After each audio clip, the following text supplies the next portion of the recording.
Happy Tuesday, parents. Today's talk is extremely difficult for me because it's an area in which I am not very strong. It's an area in which I need to do a lot of work, and that is the area of self-respect and setting boundaries to make sure that we preserve our mental and social and emotional health.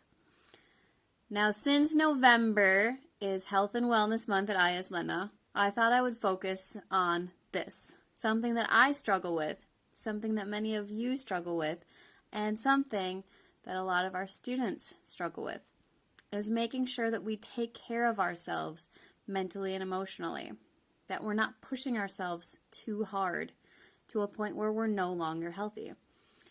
And for me, this has always been a struggle because, as you know, I am a perfectionist and I am extremely competitive. So the combination of these two characteristics means that I am always pushing myself to the limit, that I am always trying to be the best, and that is sometimes detrimental to my health. And it's something that I really need to work on to make sure that I'm balancing myself and keeping myself as mentally and emotionally healthy as possible. So here are some things that I would like you to talk about with your children, because it's something that I wish someone would have talked to me about as a teenager, or even just a few years ago. Things that we all need to do to keep ourselves as mentally and emotionally healthy as possible. The first thing that we really need to focus on is making sure that we're not trying to be the best at everything. And I know this is something that I struggle with all the time. Everyone who knows me knows that I'm extremely competitive and I want to be the best. But realistically, this is impossible. None of us can be the best at everything. And it's just stressful then when we can't achieve that greatness, that level of being the best all the time in everything. So instead, we all, myself included, need to focus on doing our best instead of being the best. So please, when you're talking to your child, focus on those things, not the results of how they've done, but really how hard they've tried, the work that they put in, the effort that they gave during the process, rather than the end result. The second thing that I would like you to focus on with your child this week is not comparing themselves with other people.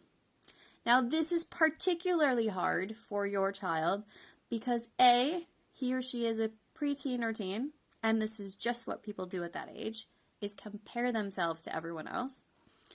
And B, we have social media where everyone is comparing themselves to other people at all times. And everyone has filtered and edited everything that they're posting. So we're comparing ourselves with something that's not even real to begin with. This is so dangerous for our children because they struggle to understand that. They see a photo, they see a post, and they assume that this is reality, and they compare it with their reality, and it doesn't match up. And we need to help them understand that there are filters, that people are posting things that are not necessarily reality, and that we don't need to compare our reality with someone else's. The third thing, and this is very important for all of us, especially this time of year, is to find a way to refocus and recharge. This has been especially important for me. As you know, I'm really busy with work. I have 2 small children. I have so many things going on, but I need time every day to do something for me, to do something to help myself recharge my batteries and refocus my mind. And for me, that's running outside. It helps me focus. It helps me feel better emotionally and mentally. But for your child, it might be something like just going for a walk outdoors. It might be drawing. It might be reading. Something that they can do every day where they completely disconnect from all of the stresses and the pressures. This is not them sitting down with their phone and looking through social media. Scrolling through Instagram never relaxed or refocused anyone. This is a stimulant.